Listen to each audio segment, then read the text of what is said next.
Okay, Q&A. Last Q&A of the year. Yeah, Isaac.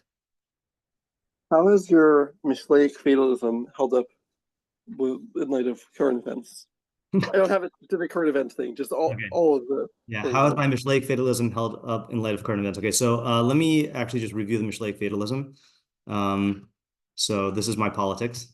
Mishleic Fatalism. Okay, so there's this this pasuk in Mishlei 21. Oh, let me share the screen. Mishlei 21:1. Palge mayim leiv melech biyad Hashem al kol asher yachbot yatenu. The heart of a king is like streams of water in the hand of Hashem. Wherever he desires, he will incline it. And my questions here, this is a write-up here. Major questions: what's the nimshal? Right? What does it mean? How is this heart like like streams of water? And then what does this say about free will? Right? You can't it sounds like God's interfering with the king's free will.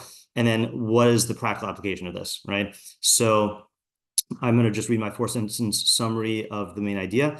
On its surface, this pasuk might seem to imply that a king is nothing but a puppet controlled by Hashem without any free will, free agency, or free choice of his own.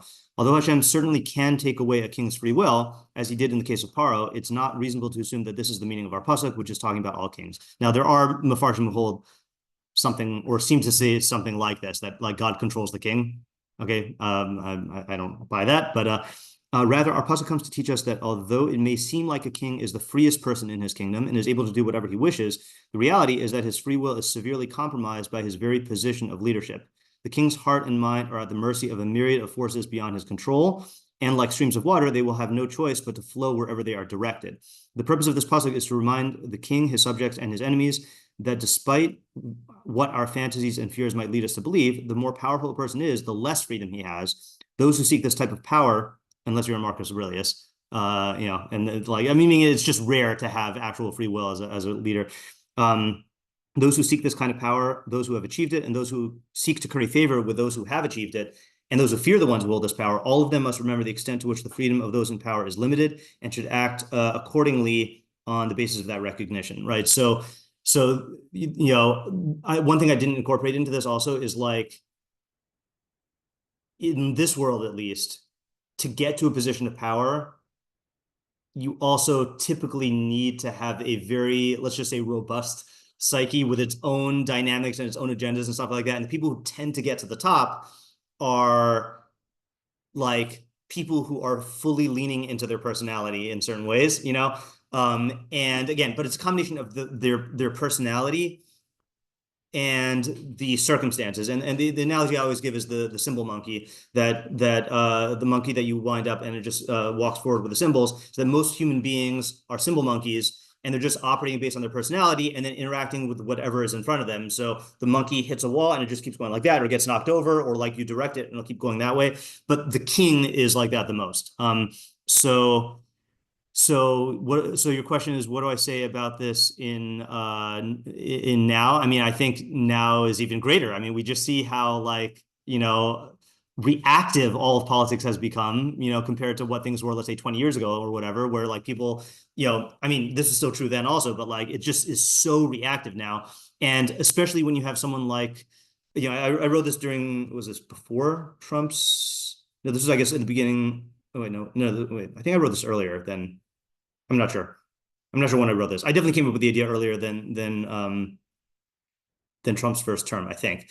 But like, especially when someone is, actually, I don't know. I was gonna say, especially when someone doesn't have to worry about re-election, then this is more true, or maybe it's, I think it's just different dynamics. Like, in other words, the full personality expresses itself in a way that doesn't have to be grounded in the pragmatism of winning the next election, but then the pragmatism of winning the next election is also being buffeted by forces outside of himself. So I don't really know, but yeah, I mean, I think now, I don't know how much everyone is reading about the Biden cover-up, but like, I think that's another example of this, about how just like, just these forces just being unleashed and people operating based on reactive personality type dynamics, and then it's just playing itself out. So I don't think things have changed, unless you have a reason to think that they've changed.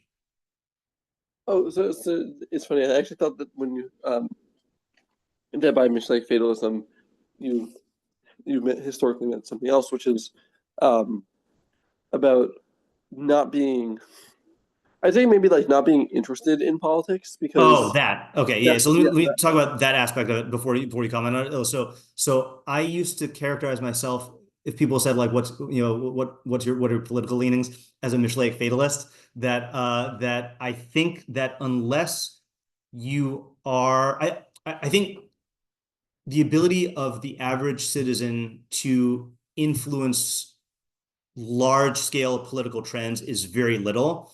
If you are someone who is able to do that, like either as a leader in society or if you're in politics or whatever, then that's a different story. Also, I think there is a reality on a local level of affecting your local politics, which can have a cascading effect on national politics. But I think that in general, the way that people freak out about things happening, I think a lot of the freak out is based on the unconscious feeling that I can do something about this, or I need to be able to do something about this, or like that. I think that's where a lot of stress comes out in general. The most stress, I think, comes from. I mean, I have a theory of stress. My theory of stress is that there's basically two kinds of stress. There's stress that comes from feeling like you should be able to control something that you actually can't control, and the other is ego-related stress, where you feel that you are failing to live up to what you feel you have to be. I think almost all stress has come down to those two things. I think there's very little stress in terms of like actual practical decision making, or at least any necessary stress from that. I think I still hold this in terms of the global political thing. I do think, though, that there are certain when at times of change. So, for example, when Trump was elected, and then wokeness like died overnight, or started the pendulum started swinging the other way.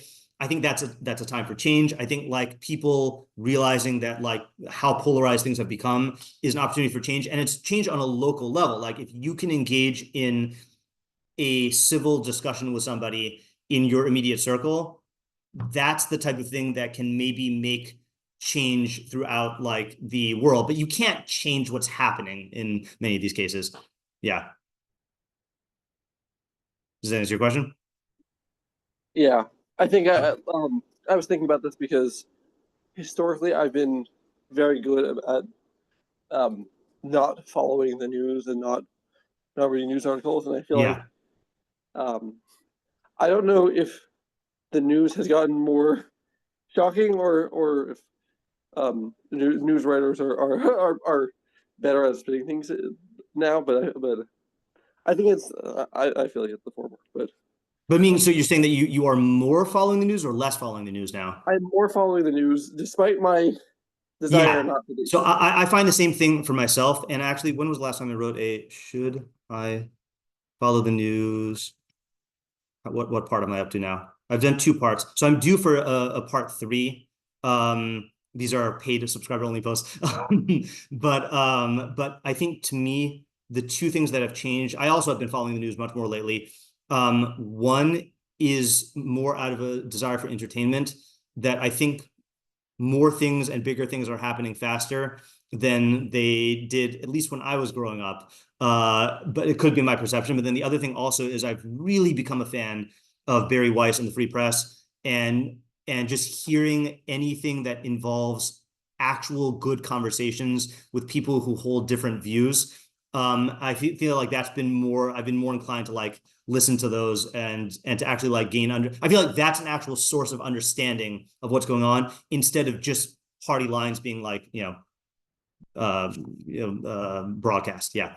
Okay, Sean. Okay, so my question ends up being a little related to this. Yeah. Which is, I find that in life, as I'm growing and getting older, Yeah. the stakes feel like they're getting bigger and bigger. And there is that like pressure of like big decisions and how am I setting myself up in the future? Yeah. And at the same time, it really feels like a lot of a person's growth and development happens in the little moments. Yeah. And there's so much energy that gets drawn to those big decisions. Yeah. And not as much energy is invested or is divested in the little moments. And like, how does one balance that, approach that, work towards developing a greater development of presentness and an ability to capitalize on those smaller moments? That's a really good question. So first of all, I think that there is a reality to stakes getting bigger when you're your age, because there is a dramatic change between how much control and influence you have over your life when you're a high schooler or like right out of high school versus like setting out into the adult world and like doing things, so like that is a reality. But there's, at the same time, I think there is also a feeling that the stakes are bigger than they actually are, for good and for bad, meaning that I think it's easier to freak out about stuff that will not freak you out when you get older, and also easier to have large ambitions that like when you're older you might not have, for good or for bad, so I think like those are realities to that also. I'm thinking about hold on a second. Wait, but why? What's the name of the Wait But Why guy? Isaac? Tim Urban. Tim Urban. Okay, do I have that on here? Tim Urban. Yeah. So this is the image that I think of from Tim Urban's Wait But Why. So I'll try to describe this verbally. So on the x-axis, there is the past and the future, and then there's a dotted line in the middle on the y-axis. And it says in black, there's a bunch of like paths that say life paths closed to you. And then there's one green path, life paths open to you. So in the path, you have taken a certain life path, but then it says your life today, there are like many, many paths open. So I think there's a reality to that also. But the question is in terms of the bigness of the decisions and the stakes, how to reconcile that with like the day-to-day. I think the article of his that this is from is addressing exactly that. Oh, okay. I've forgotten the article. Yeah, he talks about he's basically talking about how there's this feeling that we're like he's talking about careers really, and and that there's a feeling of like you have to like pick right, or else you're going to be stuck in like because whatever you pick, you're going to be doing for 40 years, and then like retire and die. But like that's just really not how it works. And I think this is true for lots of things in life. You can like decide to do something, and then it doesn't work out, and then change. Right. Yeah. I'll try to find the article. Right. To share something that I've shared a lot before is that growing up, I had the advantage of having a dad who had many, many careers. So he started off as a math teacher and like sports coach of various sports, of wrestling, lacrosse, karate instructor. And then he wanted to be a doctor, but the problem is he had really, really bad grades. Like he didn't care about school, but then he somehow like got into medical school and then became a psychiatrist, and then practiced for like 5 years, 6 years maybe. And then at the age of 40, decided to become an anesthesiologist. So we went back to residency, became an anesthesiologist, practiced for 25 years, 23 years, 24 years, whatever, somewhere around there.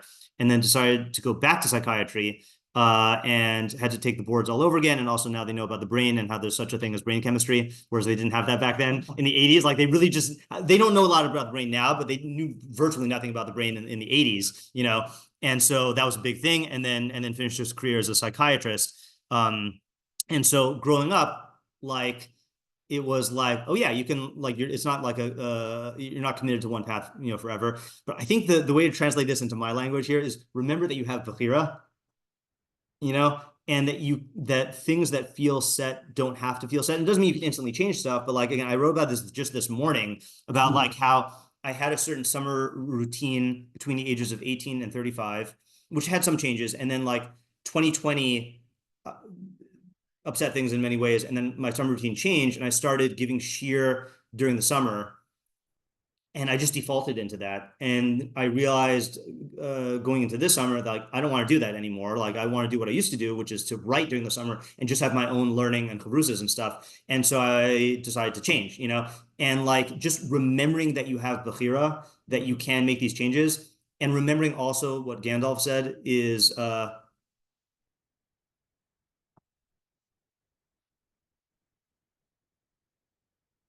all we have to decide is what to do with the time that's been given to us, is that like, yeah, you're the only one who's deciding how to use your time. And like, like, let's say like this summer, like I could have defaulted into giving shiur, and that would have been great. That would have been one green line. That would have been great for me and great for other people. But I also can choose to be involved in my own learning and writing, and that's also going to be great in a different way. But like, it's not a choice that's made for me. It's a choice, the thing that I'm choosing, you know? And I still have a little bit more of the things that I think happen within that dimension. Sure. Which is that I think also as I grow more and more, Yeah. the more you realize how much is going on internally, how much is going on externally. Yeah. And like there's this paralyzing fear of how much do I trust myself? Yeah. And how much do I go with what my instincts are telling me? And how much do I need to be concerned that there's something deeper? And right. That's a good question also. Yeah.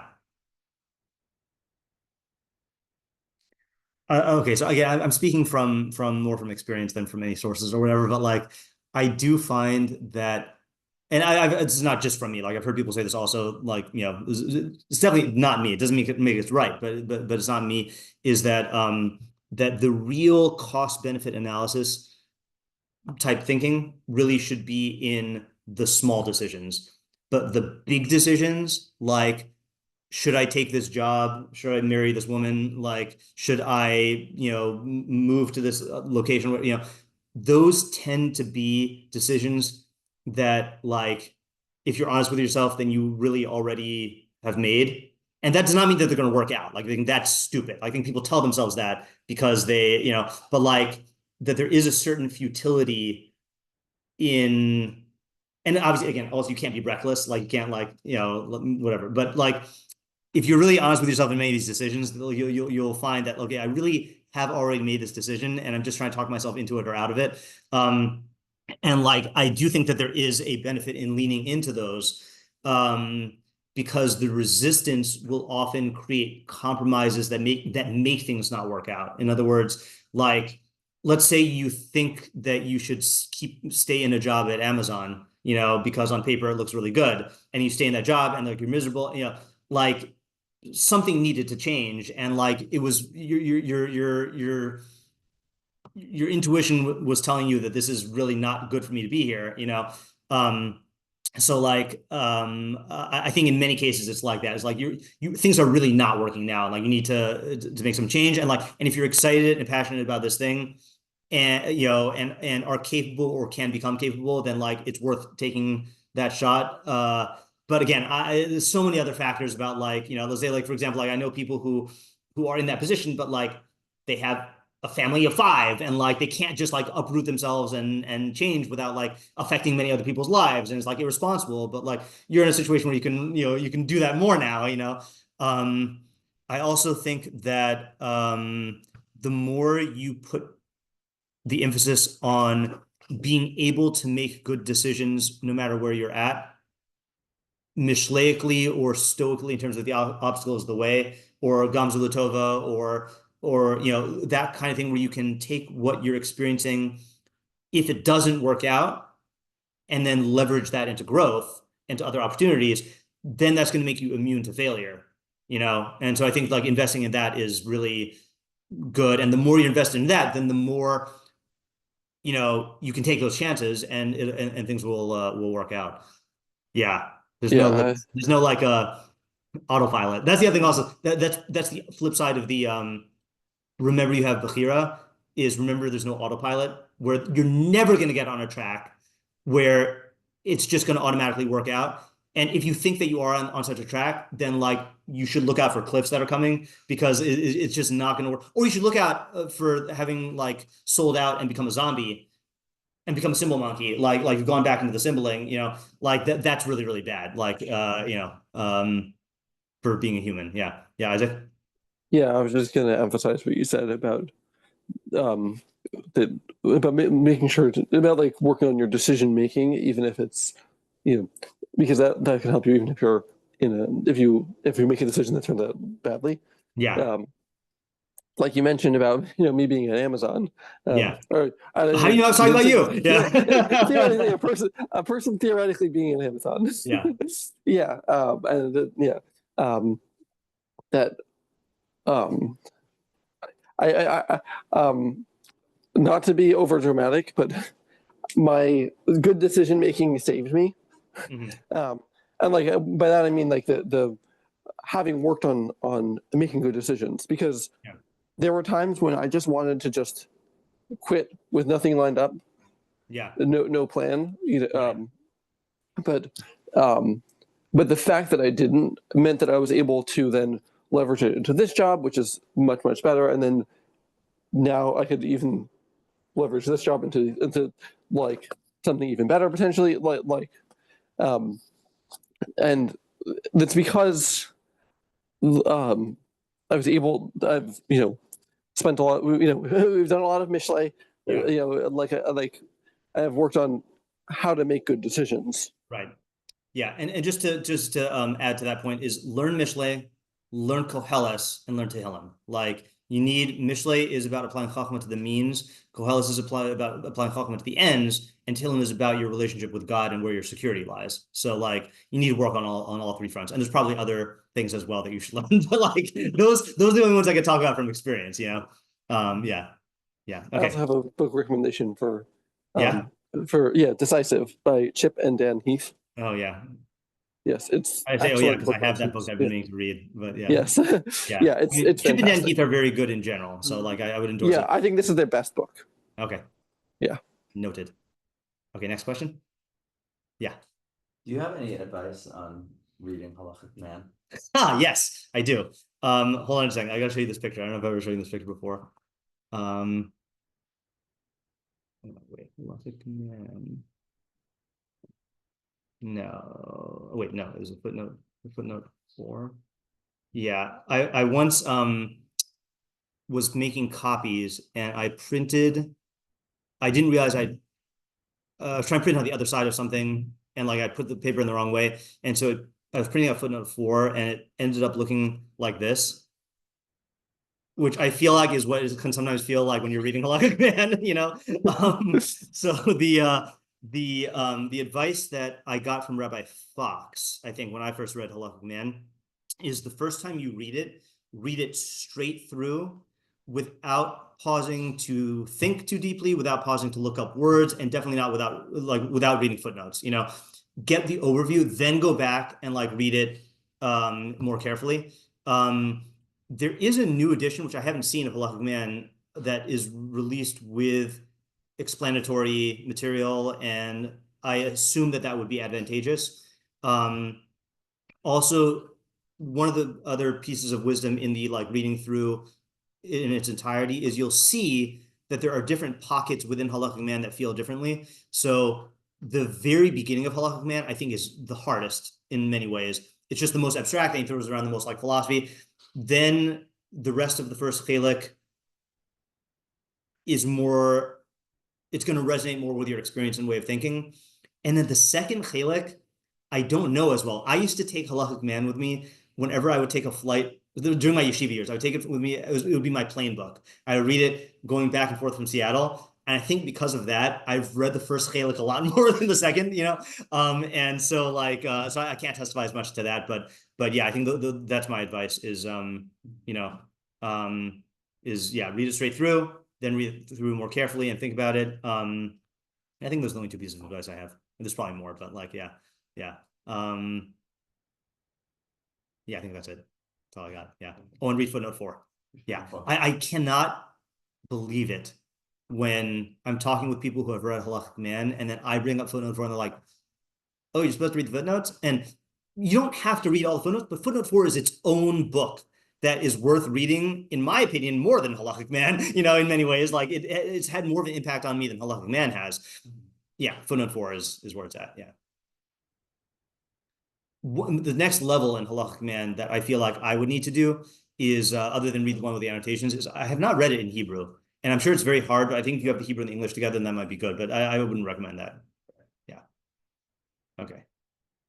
Just get that down here. Halakhic Man. Next question. Yes. Another one about advice about reading and learning stuff. Yeah. Do you have just like advice about Pirkei Avos? Yes. Okay. I haven't done this yet. I have another Pirkei Avos thing. Okay, so Pirkei Avos. Yeah. Okay. So Pirkei Avos. So when Isaiah and I learned Pirkei Avos, so I've been giving Pirkei Avos shiurim now for 4 years or 5 years, like regular, like nearly weekly shiurim. So this is advice from that. Is our pecking order is usually, and I say usually because it's different from time to time, Rashi, Rambam, Rabbeinu Yonah, Meiri, Sforno, Rashbat, Rabbeinu Bachya. Those are the ones we always do, or we try to always do. Okay, so Rashi and Rambam come first, not because they're the best. Okay, they come first because they're short and they're in the same way as in Mishlei. I like doing minimalist Mefarshim first and like working on the idea. I find it's for some reason, it's very hard in most Mishnayos and Pirkei Avos to read the Mishnah and then work out full ideas on your own. Whereas Mishlei, you can do that. And Tillim, you can do that. I feel like with Pirkei Avos, Rabbi Aronson and I used to have our first year in Yeshiva, we had Pirkei Avos Chavrusa, and we used to approach it like Mishlei, like try working on our own. And then eventually we renamed the Chavrusa Projection Chavrusa because we realized all we were doing was, it's very hard to project. It's not very hard. It's harder to project onto Mishlei from chapters 10 through 24 than it is on Pirkei Avos. Because Pirkei Avos, it's just, maybe it's because it's quoted a lot, maybe it's because it's written more like Proverbs. It's just like very easy to just like imagine that you know what it's talking about. And I feel like it's not so productive to do that. So I find that Rashi will usually give you enough to work with to start working out an idea. But beware that Rashi on Avos is messed up. Okay, there are like 5 different nuschas of Rashi. I still don't know which ones were written by Rashi, which ones weren't. And in the best edition, which is the Mishnas Reuven edition, Toras Chaim, you have to be aware that there's Rashi, and then in the back they have like a bunch of other versions of Rashi. And it's always a good idea to like look at all the versions if you're doing Rashi. Okay, so that's why. So Rashi is good as a minimalist mafarish. Rambam is very good because he's Rambam, but he says at the beginning he's only going to explain stuff that he thinks needs to be explained, and the rest you can kind of derive from having learned all Shmona Prakim, or figure it out on your own. So sometimes he gives you really, really good stuff. Sometimes he gives you just a couple word clarifications. Sometimes he gives you essays. So it's worth doing Rambam, but it's inconsistent. The best of the Mefarshim on Pirkei Avos, in my opinion, is Rabbeinu Yonah. And Rabbeinu Yonah is much better on Pirkei Avos than he is on Mishlei, because Mishlei, he's inconsistent in style and in language. But on Avos, it's very consistent. He always he explains every word or like every clause. So it's always going to give you like a very reliable thing. So I think if you're going to pick one of the Mefarshim, Rabbeinu Yonah is the best one to do. Meiri is good for similar reasons. And Meiri is more, Maimonidean for whatever that's worth. I'll say this, even though I shouldn't record this, but one of the things about Rabbeinu Yonah also that, as Rabbi Moskowitz would often say, he was a very religious man, and I think what he was alluding to there is if you've read Shari Tshuva, there are certain pietistic trends in Rabbeinu Yonah in terms of like I wouldn't go say full-fledged like asceticism, but like trending towards the same thing that you find, for example, in like Achronim Chumrah culture, I think has its seeds in certain things about the way Rabbeinu Yonah like relates to the mitzvah system. And that is what Pirkei Avos is about, which I'll get to in a second. So that's Rabbeinu Yonah. Meiri is very good. I would say Meiri is as good as Rabbeinu Yonah. It's just he's less available. So you're not going to find him as much. Rashbat is really unique. Okay, Rashbat is the longest. He always does a biography of the person, of the author in the very beginning. And it's biography, not like full biography, but like, what do we see from this person in Shas and like, who were they and where you find them?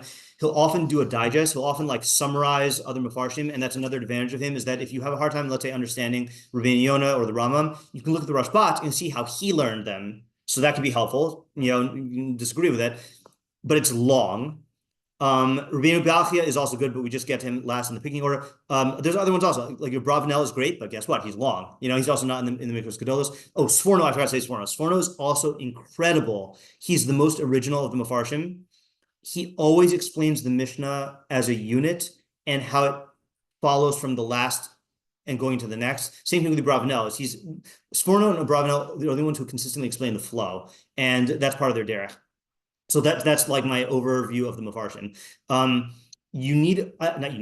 It helps to have a working theory of Pirkei Avos. So in the same way as with Mishlei, our guiding star is what's the practical application to decision making. So our guiding star in Avos is I can never quote this by memory, but if you want to become a chassid, you should fulfill the principles of Avos. Chassid, our definition is extra righteous, which means that a tzaddik is doing shur sadin, and Chassid is lifnei mishur sidin, is beyond the letter of the law. So that's the target audience. And then you also have people like the Rambam and Sforno who say that either all of Avos or most of Avos is directed at people who are judges or leaders or on a high level. But we found that it's not always the case. So the question always is, to what extent is this intended for the Chassid? And to what extent can this be applied to everyone on their level? So that question is like, and who's the audience in that sense? Part of the same question. That question is critical for like bringing this down into like, a distillable form. So it's not always a practical idea, but it is always an idea about how to become a chassid or how to like up your chassid game. And so I think like having that is a good thing. Yeah. Also, there are themes in Pirkei Avos. So, for example, the first parak is much more explicitly addressed to Dayanim, but there are themes. Yeah, I think those are that's the Iker methodology. Yeah, Joshua. Good. All right. I hope this isn't too general, but I'm curious, like, what is something that you think that either Yeshiva Bochrim or people in general Chazara, no.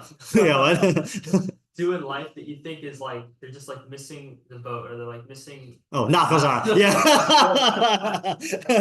not doing Chazara. Yeah. Yeah. Sorry. I'm interrupting you. Yeah. I guess That they're missing. yeah, like something is that you think we're just missing, or people are just not doing enough of, or not have the right perspective on, or So the big thing, which ironically, like, I don't think applies to the people here, is wasting a ton of time. I think that's the biggest thing, is like, and thank God I was too much of a perfectionist and a type A personality to waste. I don't think I wasted time in yeshiva. I think I might have invested time. I think there's always things you can do, like, in hindsight, like investing your time better, but like I maximize my time. Like, but I think wasting time and not reassessing whether you really could do more, or like, and again, it can be unhealthy, but like you have to reassess because you're ideally growing. So your stamina changes, your taste in learning change. There are circumstantial things from year to year where, let's say, like, for example, you have a Bakius Chavrusa and it ends up being bad and you blame it on Bakius, but really it was on that chemistry of the Chavrusa. And really maybe you could get another Bakius Chavrusa where it really works, so like, circumstances change. But again, stamina is a big one. My most recent example of this was in my last years of teaching Shalhevet. My first years of teaching Shalhevet, I had a full teaching schedule, and I would often come home, eat dinner, and then immediately go to like grading and preparing for the next day. And it ended up really contributing to burnout. And what I decided was I needed to be machmir about taking time off. So what I would do is I would come home and I would force myself to not work. And I would eat, and I would usually either play Magic or watch a movie until 8 o'clock. And then I would start working from 8 till 10. And I got so much more out of those 2 hours than I did out of the 4 or 5 hours, whatever, that I would spend like forcing myself to work. So it was like, oh, that was a lesson to me. Like, oh, I needed to like create time, to decompress. Then I carried that into when I started teaching here, and then having that schedule also. I carried that in and then convinced myself that I still needed this decompression time, and I did for 2020. But then afterwards, I realized, oh, you know what? My stamina changed, and because 2020 nearly killed me, then like I just did too much. I found that I was able to like not need as much of a break, but I had to like experiment with it. So like constantly switching stuff up to see if you can like handle things, and trying stuff out, giving it enough time to see if it works, but then like being honest with yourself also. Particular thing is I do think that people, again, I don't know what the trend is now, but in my day, then people would not focus enough time on acquiring skills. And that's kind of wrapped up with Bakius, but it doesn't have to be through Bakius Gemara. But like the only time you're realistically going to like learn skills is when you can devote the hours into it. And if you miss that boat, I know people who have missed that boat and have been able to like learn skills afterwards. It's just extremely hard and it's not fun because you have so much else to juggle in life. And then like you have like a couple free hours to learn or an hour to learn. are you really going to learn it, like spend it doing BQs or like learning your skills? But like the goal of yeshiva is to become an independent learner to the extent that you can. And that's a big part of the puzzle, you know? So yeah, anyone, I guess, Isaac and Isaac, the two Isaacs, like who are out of yeshiva, you know, how would you answer Joshua's question? Okay, yeah, I was. And I know you gave a whole yeah. Friday night thing on this, and so I'm not asking you to repeat your entire Friday night thing. But, yeah, but I would reemphasize the things that you said. I think I was in yeshiva for 4 years, and I saw a lot of guys making use of the time to various extents. Yeah. Like I saw guys who I think were getting like everything that they could out of it, and there were guys who really weren't. And like seeing their trajectory now, like I felt like I could have predicted it based on how they were in yeshiva, because like you really don't get, you're never going to get a time like this where you have no other responsibilities, maybe, other than college, but assuming you're not taking like an intense college workload, then you have so much time and energy that you can be spending learning, and you're never going to get a time like that again. And if you use it to develop, like you were saying, to develop skills, but also to develop like a real relationship with learning, where then that is something that then you can build on. But and also to emphasize what Rabbi Shemus was saying about skills, when you're like working and you have an hour to learn a day, or maybe a few hours a week, if you don't have the skills, and you can't just like pick up a sefer and start learning it, then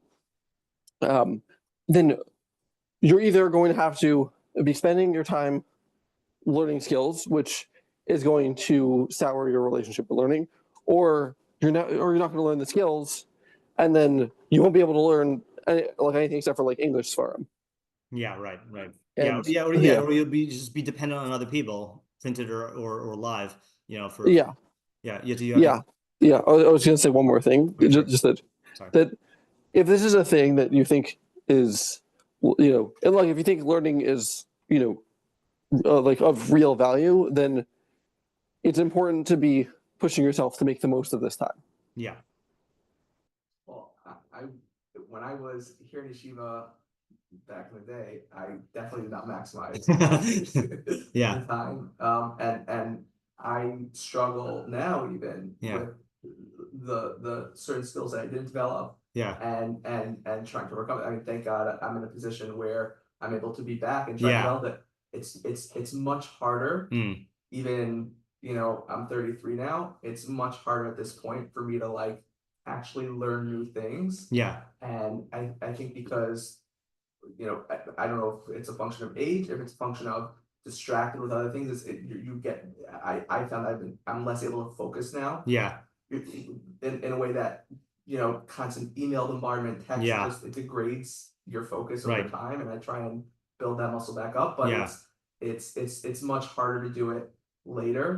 And so I have to try and figure out, okay, like how do I get these skills? So even our focus in Eon is, I mean, you get a little skill, but you're not really developing that. So you're getting skill in how to build a star, maybe, but not necessarily how to just like make a laning. It's like now what I try to do, I don't know if this is necessarily the best thing, but I've been using the article Uncless Flemish to try and like really build up some, because I want to try and do Steinbecker anyways. So but again, it's like you have to like try and fit it in. Where do you find the time, and how do you fit it in? And it's much more difficult. And again, I'm fortunate that I have some time to invest in those skills. But if you have even less time, there are a lot of people who have less time. It's very difficult. That's a good point, especially about the Yeshiva Das the lack of Yeshiva Das, the distractions. It's not just about time; it's about peace of mind. Yeah. One FYI before I call on Isaac again is I'm not saying this to you, but you just triggered a thing that, like, I have seen a mistake that some people make where they think I'm a big Shnai Mikra guy, and again, we have a Shnai Mikra WhatsApp group that is active in flares from time to time.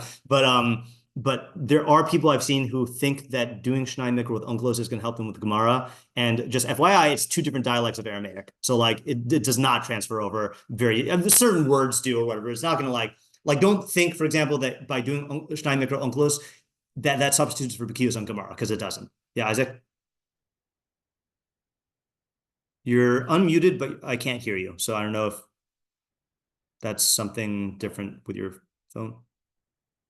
Still can't hear you.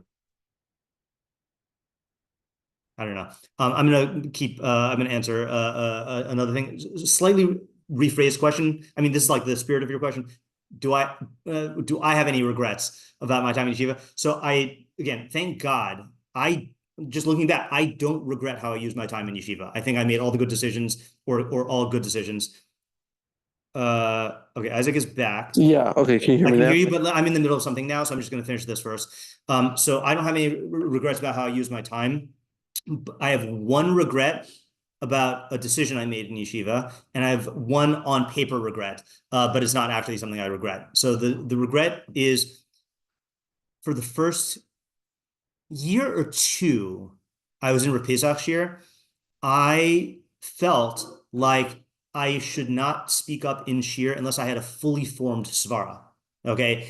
And what I realized was I was kind of shortchanging myself the experience of trying out svaras and getting shot down. Now, I did do that in Rabbi Fader Shir and Rabbi Gober Shir when I had them. It was not a regular Shir.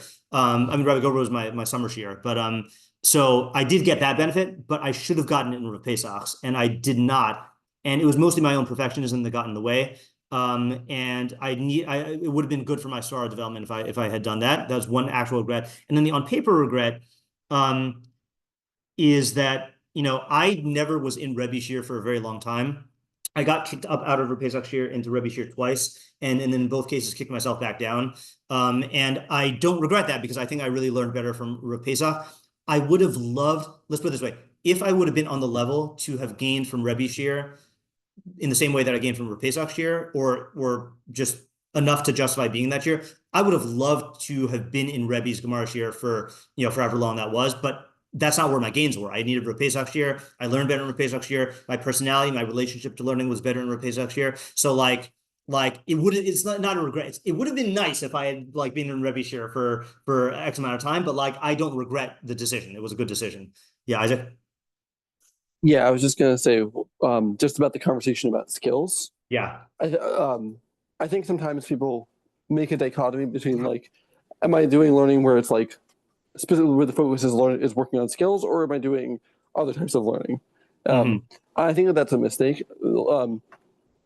Something that I found for myself is that my understanding of Hebrew and being able to read a sefer is much better now than it was 4 years ago when I left yeshiva, because whenever I'm learning something, if I don't just try to get the gist of what it's saying, but if there's a word I don't know or a phrase that I don't really understand, then I look it up, and then over time my Hebrew vocabulary has just grown a lot, and my understanding of Hebrew grammar has grown.